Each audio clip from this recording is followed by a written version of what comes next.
nderuar dëgjues të programit të Drejt për Drejt, Mirëmëngjes Shkodër. Si çdo ditë ju përshëndes nga kjo studio e dashur, duke dashur të japim mesazhe të bukura, dashurie, jetë, frymëzimi. I ftuari im sot vjen nga fusha e letrave, vjen nga fusha e letërsisë, e vargjeve, e botimeve, e shkrimeve të vazhdueshme. Ai ka ecur në rrugën e tij që fëmijë, në pasionin e tij për të shkruarin, por ka dhe botimet e tij, por hapësira e madhe e fjalës nuk e ka kufizuar vetëm në një gjuhë. E veçanta e tij është sepse ai botohet her pas here në periodik shumë të rëndësishëm, ndërkombëtar.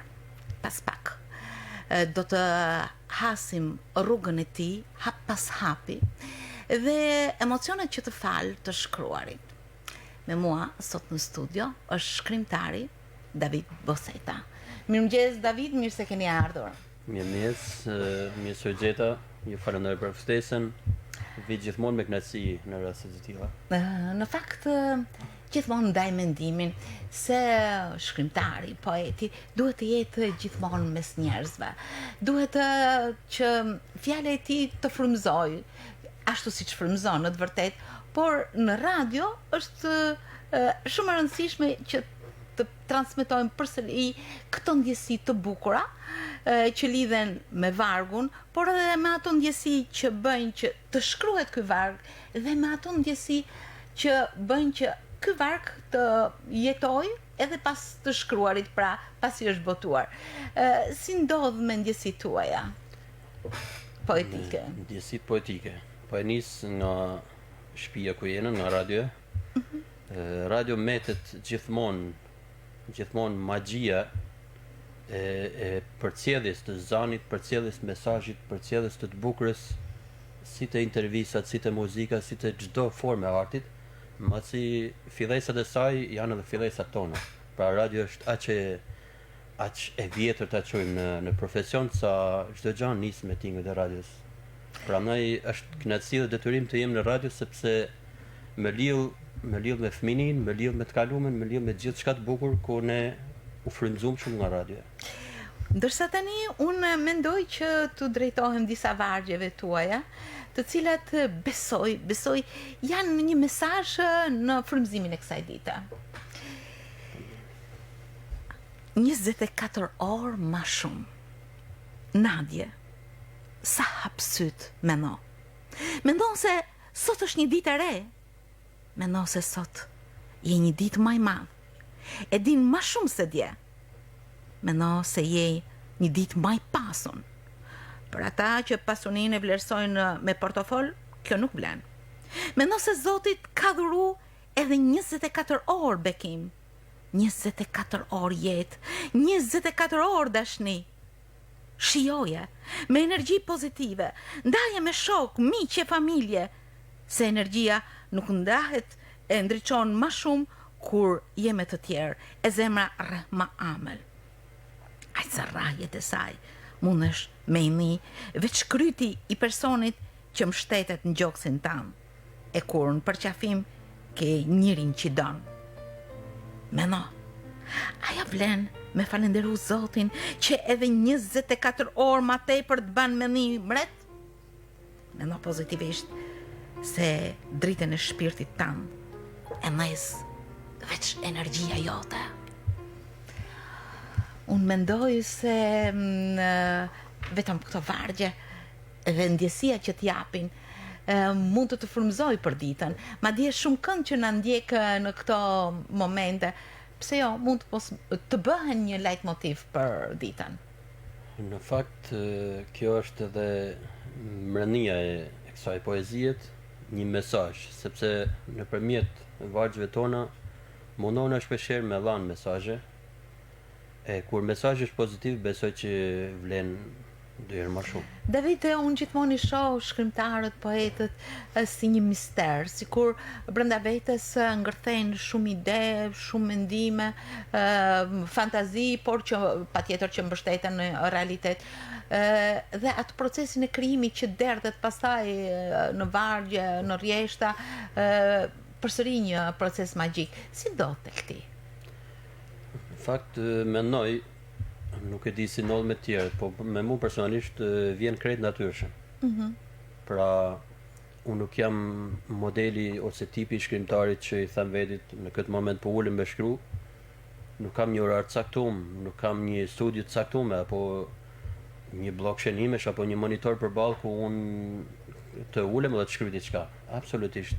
Mund të jem kudo, mund të jem në çdo moment, në çdo vend, edhe mjafton sot teknologjia na ka ofruar mjetet e duhura, mjafton me hap celularin edhe me shkru diçka.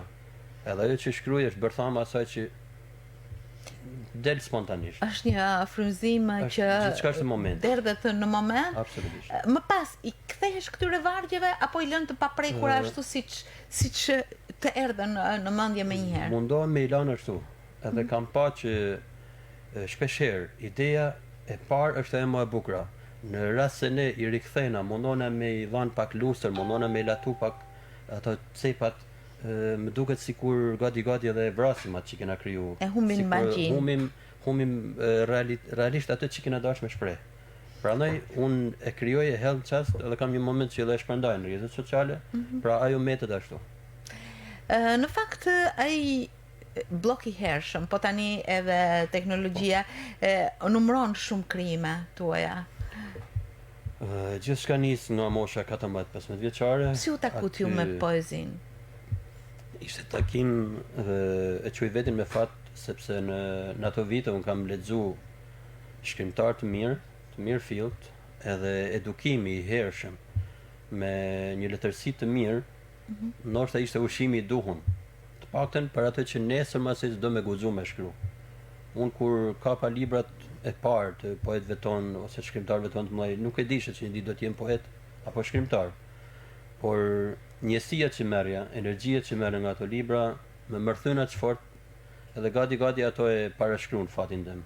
Si erdhën këto libra, sepse një fëmijë në atë moshë kuptohet një fëmijë çamarrok me shumë interesa, dëshira, që ajo moshë natyrisht luhatet me shumë ekuilibra, të drejtoj tek librat.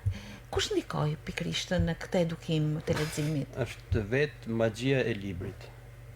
Prandaj sa do të ecin teknologjia, sa do botat të shkojnë drejt virtualitetit, prekja me dorë e materjes e librit ka magjinë e vet. Ashtu siç ka në çdo libër ka aromën e vet, edhe të jep një njësi të ndryshme një libër nga tjetri.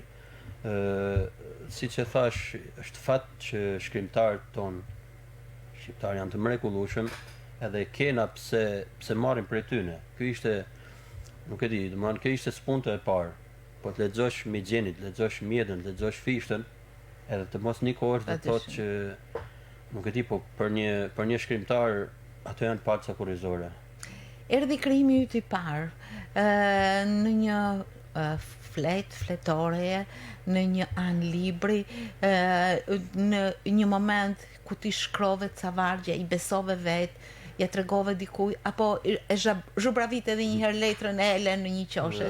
Si ishte? Me sa mbaj mend, krijimet e parë janë shkruar në fletët e fundit të fletoreve, pra ose në kopertinë ose në fletët e fundit, edhe jo, nuk i kam zhubravit, i kam mbrojt. Kjo është. I kam mbrojt. Pra, kjo do të thotë që ti ke patur besim tek vetja. Po, kisha besim, por është besim i moshës, është ajo moshë ku ti prej mend mendon se po rritesh, prej mend mendon se mundesh me dhënë diçka për vetë apo për tjerët. Edhe don zon ecën në ato hapa, pra është një rrugë që vetë shtrohet, ndoshta me guximin e moshës. Por realisht ato që unë shkruaja, fillimisht në kopertina ose në fundet e fletoreve, më pas guxova të blej një blok edhe t'i rendis në një blok. Një blok që filloi nga viti 90-91 dhe e ruaj në sot, ku mund të jenë rreth 400-500 poezi. Nuk janë të gjitha të mirë fillta, por ama janë të bukura sepse aty rritet bashkë me mua fëminia jeme. Pra është jo një lloj Përkundet ditari, fëmijëria, por ëndra, aty jeta. flen shumë ëndra edhe koncepte se si mund të bërmoset një njeri ose si mund lini një shkrimtar i nesër. Hapat dhe dialogu me vetveten kanë qenë të guximshëm. Po përballja me për ta certifikuar tashmë krijimin tënd. Kjo ishte një problem.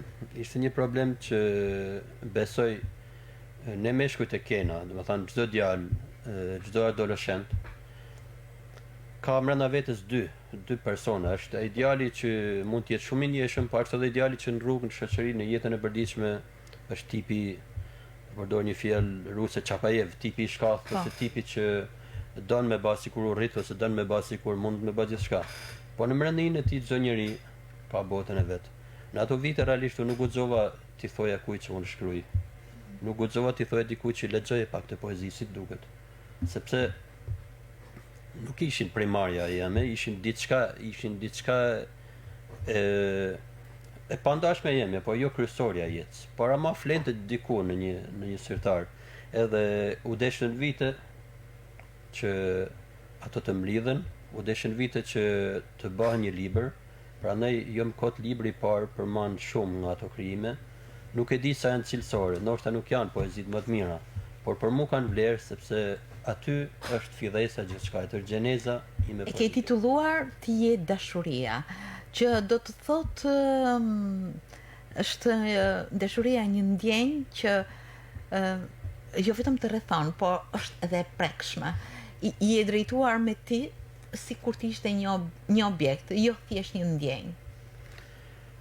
Ti je dashuria është titulli i njërit prej Poezive. Njërës prej poezive, dhe realisht është një si dedikim.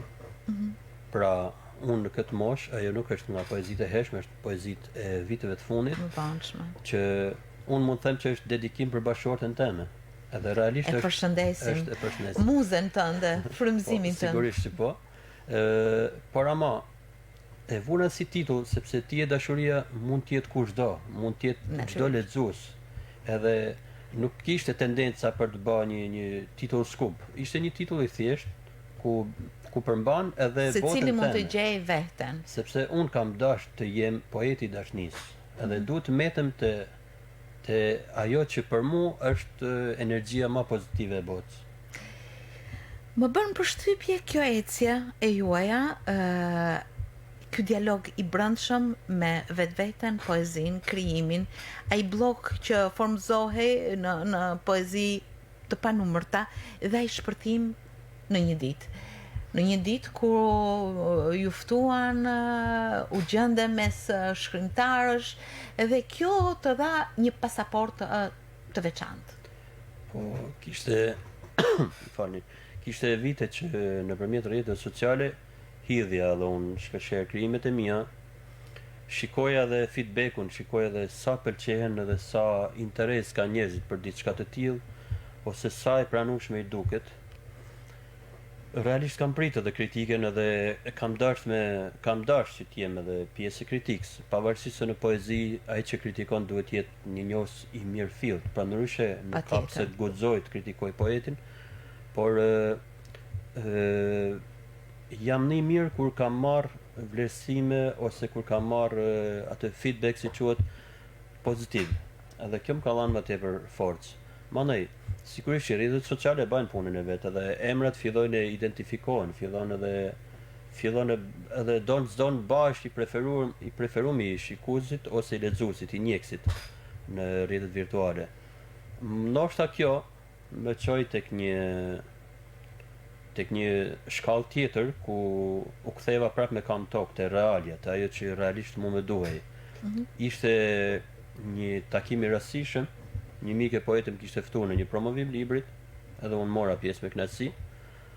Aty pata fatin të takoj drejtuesin e shoqatës shkrimtarëve në fillim, i cili ishte profesor Skënder Temali, të cilin e përshëndesim. E përshëndesim. Edhe ishte ky person, edhe jam shumë falënderues këtij person, i cili më tha, David, ti do të jesh pjesë e shoqatës shkrimtarëve. Unë niva mirë, por realisht me vuni përballë një presioni të madh, sepse deri në atë moment unë e dija se shkruaj për veti. Unë e dija se shkruaj për disa miq që më njekin, më pëlqejnë edhe kaq. Pra nuk ishte tendenca jeme që një ditë jem pjesë e shkrimtarëve, jo se unë nuk doja, po sepse e shikoja veten të vogël para atyre kolos që realisht kanë dhënë shumë për letërsinë shqiptare. Prandaj më vuni para një përgjegjësie të fortë, por besoj që ja dola mirë, masi u prezantova me shoqatën, u bana pjesë edhe e volumit që shoqata nxjerr çdo vit Pena e Shkodrës. Për vitesh jam antar, aderoj, jap kontributin të modest aq saq japin edhe shumë të tjerë, edhe ndihem shumë mirë mes tyre. Poet në shpirt që herët, që në moshën e adoleshencës, me një ecuri sa të brëndshme, aq edhe komunikuese. Jeta natyrisht është një det i pafund mundësish, por që të vë përpara shumë dëshirave, situatave, përpjekjeve, vullneteve tuaja. Ju nuk keni marrë një universitet letërsie, por faktin që lexoni shumë, faktin që ju njihni mirë 4 gjuhë të huaja, do t'i cilësoja si universitetet tuaja. Më bën përshtypje një fakt, mbase shumë i veçantë. Hapësira juaj e krijimit tashmë nuk është vetëm shqipja.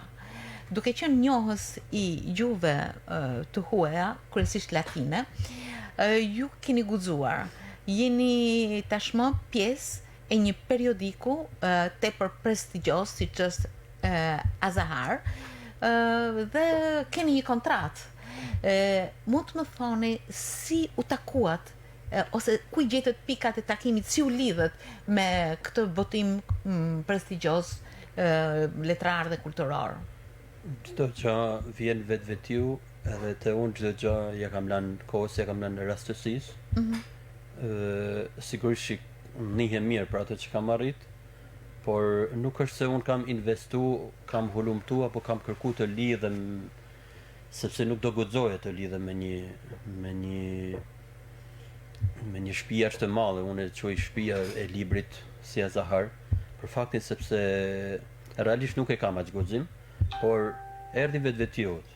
Ishte ndoshta u bë spunto një poezi e shkurtër San Lorenzo, po, që i dedikohet shenjtit të natës ku bien yjet nga qielli.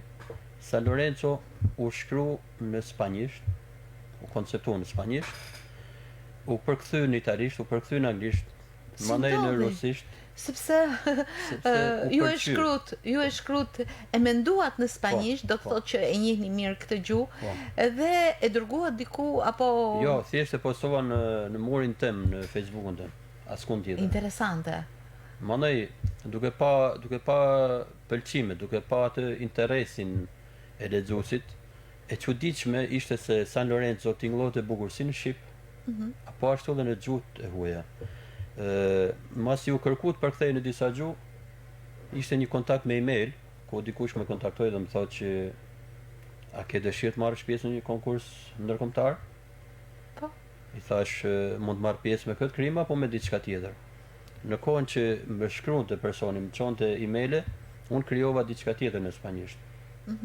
Tha ajo San Lorenzo më pëlqen shumë. I thash po kjo tjetër pëlqen, edhe dërgova një poezi totalisht të freskët të sapo krijuar në spanjisht. Çfarë teme kishte poezia? Ishte dashuria, ishte dashnia, ajo që siç e thash, një ndjenjë universale. Absolutisht, vjen vetvetiut. Edhe tha, okay, kjo është edhe më e bukur, tha. Këtë du. Thash, shiko, thash se un jam i huaj. Edhe sa do mirë ta flas në spanjishtën apo ta shkruaj, un gjithmonë do kem defekte. Pra kjo ka nevojë për një redaktim të mirë fillot, mos kemë rak këtë e shohim ne. Ky person ishte redaktori revistës? Ishte kryeredaktori i gazetës dhe revistës Azahar. Ishte një në njerëzit që me profesion është rektor i një universiteti në Amerikë, në Boston. Pasi kjo revistë krijohet në Spanjë, ka bazën në Spanjë, por përhapet në Amerikën e Jugut, edhe ka një format mbi 100 milion shitje në muaj. Sepse shitet në Mahnitse. formatin libër, shitet edhe në formatin virtual në e-book. Ju e dërguat poezinë tuaj, dy poezit, edhe San Lorenzo dhe poezinë e dashurisë. Dërgova i dhash të dyja dhe ai zgolli poezinë e dashurisë ku mrapa tha, shiko tha, kjo është pjesëmarrje. Pra në pjesëmarrje bëhet fjalë fillimisht një numër i pa llogaritshëm poetësh në një shifër 300.000 krijime nga bota. Pra 300.000 poet të përfshirë në atë konkurim. Më vonë u bë selektimi ku unë hyra në 5.000-shën e parë, mandej kaloj në fazën tjetër në 3.000-shën e parë, 300.000, 5.000, 3.000, dhe në fund në 1.000 poetët më të mirë të botës për vitin 2017. si u ndjet? Sigurisht që unë jeva shumë mirë, nuk e dija se deri ku mund të arrija, por realisht që ai ishte shpërblimi më i madh. Ishte një shpërblim i madh për faktin sepse tashma nuk po vlerësote një qytet, nuk po vlerësote një Shqipëri e vogël, që për mua është shumë e madhe, po prap metet e vogël sepse gjeografikisht është e vogël, por kur të vlerëson një lexues, një auditor i tillë aq i madh me përmasa që kaloi 100 milion, atëherë Keni marrë ju botimin në duar apo e keni në mënyrë virtuale? Mua më ka ardhur në mënyrë virtuale, por në mungesë të prezantimit tem, masi festivali poetik u majt në shtëpinë e Pablo Nerudës në Kili. Aty mori pjesë përfaqësuesi i ambasadës shqiptare, i cili mori librin në dorë, mori dhe një trofe. Unë kam marrë trofe, ndërsa librin e kanë majt ambasada, por më kanë thënë, le të jetë diçka e mrekullueshme. Më kanë thënë që, domethënë, jo më kanë thënë, po në rregulloren e atij kompeticioni flitet që ky libër do të jetë në të gjithë universitetet më të famshëm të botës. Do të jetë si një ese studimi apo edhe si libër i thjeshtë për çdo lexues. Çmimi i parë në Kili. Po. Për të vazhduar dhe me çmimet e tjera. Mas kësaj Azahar më dha një çmim, mas kësaj mora pjesë pa vetë dije, sepse janë të tjerë që bëjnë selektimin edhe thjesht më çojnë atë emailin ku thotë don me marr pjesë edhe të kjo. Pra, ju dërgojnë vazhdimisht ftesa apo ju thjesht periodikisht dërgoni krijimet tuaja? Jo, fillimisht ishte me ftesa, sepse ishin hapat e parë, bëhet fjalë para 3 vitesh, 3 vite gjys. Edhe ishte fillimi i gjithçkajet, ku mas kësaj ftese më vjen një tjetër ftesë nga Po Azahari, ku thotë që për vitin 2018 i njëjti event, se çdo vit ndryshon shteti, do të organizohet në Singapur. Edhe duhet marrësh pjesë edhe aty. Komuniko me këtë numër, me këtë adresë, komuniko me një person i cili ishte organizatori i festivalit poetik që do mbajnë në Singapur. I thash, lejo, thash të dërgoj një poezi në anglisht për Nën Terezën. Do të jetë diçka shumë e bukur, sepse me Nën Terezën keni të drejtë krenoni ju, tha, po të krenohet të gjithë bota për kontributin e saj. U pranu në konkurim e njëjta ecuri nga shkalla e disa mirave në 5.000, në 3.000 dhe në 1.000 e parë. Pra 2 vite rresht kanë qenë konkurime. Ishin konkurime dinjitoze. Arsa me shaka një redaktor tha tash mos merr pjesë, ma tha se s'ka lezet. Sa bukur. Po ju keni edhe çmime të tjera që lidhen me zërin e bukur në botë etj etj. Gjë që pasuron dhe jep një impuls të madh krimtarisë suaj. Tashmë Azahar ka një bashkëpunëtor të vazhdueshëm nga Shkodra. Po në fakt ndoshta në fillim ky emri juaj David Boseta të duket pak si ndërkombëtar. Sepse emri David është nuk është thjesht shqiptar. Dhe Boseta një emër nuk e di se si, po përkon tingëllon pak i huaj, por unë jam shqiptar me babën anë, edhe ndihem krenar që jam shqiptar, jam shkodran. Jashtëzakonisht bukur. Në fakt, David, më bën përshtypje kjo ecuria juaja, ky ritëm, puna, kjo përgjegjësia juaja. Të duket se ato bloqet tuaja të pafund me poezi ecin dal nga dal në një rrugë të shtruar që ju e keni tashmë e keni asfaltuar vetë apo jo? Kjo jep një ritem tjetër në mënyrës të konceptumit edhe të shkrumit, krijumit poezi. Në kjo se në fillimet e mia po i quaj shkaravina, ato që unë shkruaja, edhe meteshin diku nuk kishte asnjë rëndësi, thjesht ishin të mia. Pra ishte ajo fjalët që thatë ju, mund ta zhubravisi edhe mund ta hidhja. Por me kalimin e viteve, me rritjen e brymosjen si krijues, si shkrimtar, vjen një moment ku shtohet edhe përgjegjësia te vetja. Sepse tashmë ti nuk je ai që nuk të lexon kush. Je ai që të lexon edhe shqiptari, po të lexon edhe kinezi, të lexon edhe amerikani, edhe spanjolli, edhe shumë Kjo tjerë. është e mrekullueshme. Edhe që të jesh i perceptueshëm për lexuesin e huaj, duhet të jetosh brenda kornizave të një mentaliteti evropian ose edhe më gjanë, duhet të jesh ndërkombëtar, duhet të jesh ndërkombëtar në koncept, sepse nuk është e lehtë, nuk është thjesht ideja që unë po shkruaj në spanjisht sepse njeh kam spanjisht. Po duhet të njohësh mentalitetin e lexuesit spanjoll. Nëse deri në vitet 90, me ramin e komunizmit, ne kishim një lexues të mirë fillt rus, kur Rusia male mante rekordin e lexueshmërisë, vazhdojnë rusët të jenë prapë miq besnik të librit, por tashmë është një kulturë latine. Është një kulturë ku Amerika e Jugut e përqafon dëgjësisht edhe i metet besnik e librit. Pra librin në dorë më shumë tashmë e kanë Amerikanë të Jugut. Në fakt, përhapja e artit dhe poezisë, e vargut, është mesazh tek të gjithë njerëzit, tek një botë tashmë e madhe dhe që ka përcen lehtësisht kufit gjeografik. Jeni përkthyer edhe në frëngjisht? Kam disa përkthime në frëngjisht, kam në anglisht, në rusisht. Dhe jeni botuar? Janë botime të ndryshme. Kam marrë pjesë në një ato e quajnë festival në Romani, ku edhe aty jam në 1000 poetët ndërkombëtar, po me bazë romanin, do të thënë krijuesit kryesor janë roman. Mandaj janë të ftuar edhe ndërkombëtar. Interesante edhe kënaqësi shumë. Sigurisht që një mirë, sigurisht që është kënaqësi kur shef se tashmë ai zani jot i mbrant që mundet mundi shumë më larg, edhe kjo të shton kënaqësinë dhe përgjegjësinë. Po unë do t'y drejtohem përsëri një krijimi tuaj, sepse më duket diçka shumë konkrete, shumë e ndjeshme dhe shumë e bukur. Po libri ti e dashuria ka shumë poezi. Unë kam zgjedhur njërin.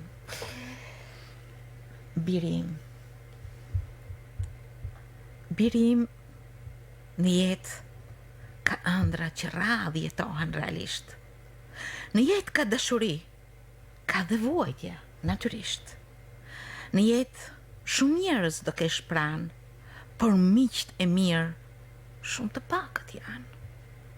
Në jetë ka ditë bardhë e zi, pa ngjyra. Në jetë ka shumë maska e pak fytyra. Në jetë do mësosh, do bëhesh i ditur, por kujdes, birë. Në jetë, çdo moment është i papritur. Në jetë ka humbje, zhgënjime pafund. Në jetë ka suksese që arrihen me shumë mund. Në jetë ka dashuri, aventura magjike. Në jetë ka ngjarje, histori fantastike. Në jetë ka çaste lumturie të vërtet. Janë momentet kur sjell në jetë një tjetër jetë. Sa e bukur është gjithë jeta në kapakët e këtij libri, por në vargjet e kësaj poezie që gjithmonë të jep mesazhin e vazhdimësisë. Diçka shumë e bukur. David, në jetën tënde le ta marrim kështu një stacion shumë i dashur, krijimi, komunikimi me botën nëpërmjet vargjeve dhe krijimeve. Në punën e përditshme, me çfarë je marr? Dhe merresh? Si profesion, unë jam inspektor logjistike. Është një punë jo shumë e njohur ose përhapur si zanat, është merrem me pjesën e montimit të kamerave të sigurisë në policitë private dhe hedhin në sistem elektronik. Sa e nevojshme është një gjë e tillë sot? Është një trend në rritje, masi kërkesat janë gjithmonë në rritje, masi bota kërkon të jetë më e sigurt, edhe secili prej nesh në objektin e tij ose në dyqanin e tij ose kudo don që të jetë më e sigurt, dhe sigurisht që vendos elementet e sigurisë që janë kamerat apo sensorët edhe. Kjo lidhet më shumë me objektet publike, vendet publike, apo ka dhe diçka private që mbase hedh vështrimin edhe mbi zbulimin e privatësisë? Jo, gjithmonë ka disa terma që duhen respektu. Sigurisht që respektohet pjesa e privatësisë, por ka shumë që e shohin nevojshme edhe në shtëpiat e tyre, sidomos ato që jetojnë jashtë, duan që shtëpinë t'i kenë të është një element i rëndësishëm. Pse? Sepse ka ardhur koha tashmë që tanë bota po shkon drejt vëzhgimit me kamera dhe bota po bëhet një Big Brother i madh ku ne nuk e kuptojmë, por ndoshta e kemi të nevojshme ta dimë që jemi në vëzhgimin e dikujt. Kamera ka dhe diçka tjetër për të zbuluar. Ti i bërë, më falni me këtë, ju jeni bërë sepse jeni mik imi, jeni bërë objekti kamerës. A jam bërë unë vetë? Po. Kam pas fatin me keni ftuar në shumë intervista në televizionet ndryshme dhe ndoshta kjo është pjesë. Unë kam fjalën për artin. Ndërsa në art, po kisha fatin para pak kohësh të jem pjesë e një ftesë shumë interesante dhe shumë të bukur nga një regjisor, një djalë me shumë perspektivë, i cili tashmë po i tregon botës se sa vlera ka. Është Ardit Sadiku. E përshëndesim Arditin. Përshëndes me kënaqësi, është një djalë që për 3-4 vite ka arritur të krijojë 3 filma edhe vazhdon me shumë energji, me shumë pozitivitet të krijojë. Është një djalë që nuk po shon asnjë minutë. Me Arditin unë nuk kisha njohje reale, në fakt, por më vjen një ftesë ku më fton për kafe. Edhe në praninë e tij ishte edhe një skenarist amerikan, mbasi Arditi jeton mes Shqipërisë dhe Amerikës. Po. Edhe duke konsumuar kafen në një ambient ku unë niva shumë lehtë sepse kisha përballë dy djemë shumë të talentuar, po edhe shumë mikprica, dy djemë që të bëjnë të nihesh komfort në ambientin e tyre. Arditin flet për një skenar, edhe thot David të filmi që po krijoj, unë e njeh Arditin vetëm nga një film përpara që kisha parë një film të tillë, Mali Harum, edhe më bate përshtypje diçka, një djalë i ri që guxon të shkruaj ose të flasi në gegnishtën e pasur, sepse veçoria e Arditit është në film të flitet gegnisht. Një djalë që guxon të pasqyroj alpet tona, bukuritë tona, sepse shohim shumë filma, shumë thrillera ku për hatër të shikueshmërisë njerëzit dalin nga vetja ose mundohen të kapin në faktor negativ në shoqërinë tonë për ta bërë filmin sa më interesant. Ndërsa me Arditin edhe kundërta, ky djalë gjithmonë kërkon të bukurën edhe don me shpaloz bukurën, sepse ai i premton vetit që filmi i mos mbetet lokalisht. Ju përfshit në këtë film? Më tha që David, ma lexo pak skenarin, edhe më dha një pjesë. I thash më pëlqen se është në gegnishtë të bukur. Tha këtu kam një rol, tha David. Dhe është roli një neuropsikiatër, një doktor, i cili tregon atë mjekun Moskov Charles, se realisht një mjek të cilin ti nuk mund ta mashtrosh, pra ti shkon mu vizitu për një arsye të tënën, po një mjek që i ka aftësitë e duhura, din edhe si me komuniku. Thash, më duket interesant. Tha, do kishim dashur që këtë rol të bësh një audicion, sepse na pëlqen portreti jot. Mendojmë që i përshtatesh. I thash, nuk do të guxoja kur, thash. Por ti do ta bësh ta një provë. Një provë. I thash, deri te prova do vi. Sepse di se kaloj, thash, sepse nuk mund të jem unë përballë aktorëve që ti kanë castin ton. Gjithsesi tha ti do të jesh në provë. Shkova, bana provën. Prova ishte krejtë thjesht, ishte diçka prap në ambientin miqësor që këto të krijojnë, sepse është magjia tyne, është aftësia tyne për të bërë mundi komod me tyne. Edhe tha, njëri nga ato tha, do të telefonojmë këtë ditë. Edhe ideja që kur të thot dikur do të telefonoj është Mendon se s'do të telefonoj. Kena kryer punë me ty. Por realisht telefonata erdhi, mas 2-3 ditëve më thanë që e ke fitu ti atë pozicion. Mandej filloi kalvari vujtive të mia në klapa sepse më duhet lexoje një skript, do të marrë mend skenarin që nuk kam një memorie të fortë për të marrë mend. Por arditi vuni para se punë thë do ta bash patjetër. Kur e keni realizuar dhe e keni parë, ju ka pëlqyer realizimi? Në fakt filmi është kriju në pranverë të vitit kaluar, kurse shfaq në kineman shqiptare ka dalë në fund të dhjetorit. Në atë moment kur doli sparitu nuk isha këtu, isha jashtë, por e kam pa më mrapa. Edhe realisht jam një shumë mirë. Jam një shumë mirë sepse pash vedin në një pozicion tjetër. Kjo do të thotë që ju keni përsëri dëshirë të provoni kamerën. Në fakt dalja me sukses para asaj prove, pra nëse unë isha pjesë e kastit edhe filmi u pëlqy, u prit mirë nga shikuesi, bani që arditit bajnë prap gabimin në klapa, gabimin e rradhës, më ftojnë prap në një film tjetër. Kjo do mbetet pak surprizë në një sigurisht është surprizë, por besoj që do të jem prap pjesë. Dua t'ju bëj edhe një pyetje për krimtarin, sepse unë e di që ditët e një shkrimtari e një poeti gjithmonë marrin kuptim me forcën e penës dhe shkrimet e tij. Kam një informacion që përsëri po përgatitni një libër. Po, aktualisht po punoj për një libër të një zhanri tjetër. Është një libër me tregime, ku çdo tregim do të jetë ndryshe nga tjetri, si në ngjarje, si në personazhe, si edhe shkapërcimi në kohë, në vite. Nëse një ngjarje do të jetë aktuale, një ngjarje do të jetë e viteve 95, 96, pra do të ketë një gëshëtim, një mozaik të jetës. Do të mundohem të futs pak elementin e grishjes, pra do të jetë një libër paksa thriller nëse do e quajmë, sepse më pëlqen të lexoj po letërsitë të tillë, por më pëlqen edhe të hulumtoj edhe të guxoj në Unë mbetem me shumë interes deri në botimin që do të jetë, nuk e di se kur, por duke ju bërë një ftesë paraprake që të jeni përsëri këtu në studion Mirëmëngjes Shkodër. Do vi me kënaqësi sepse jeni dritarja ku ne mund na shohë kurdo. Jeni mundësia që zani unë të përçoj, ashtu si edhe poezia jeme nëpërmjet zanit tuaj që ka një diksion shumë të veçantë, edhe më bën mundi mirë mu si lexues tashmë ai poezi dhe i dëgjues i krijimeve të mia, edhe është diçka shumë e bukur. Ju falenderoj pafund. Shumë faleminderit për ftesën. Ju uroj një rrugtim gjithmonë të mbar, të suksesshëm në krijimet tuaja, në përhapjen e tyre kudo në botë, por edhe në këtë këndvështrim të jetës suaj.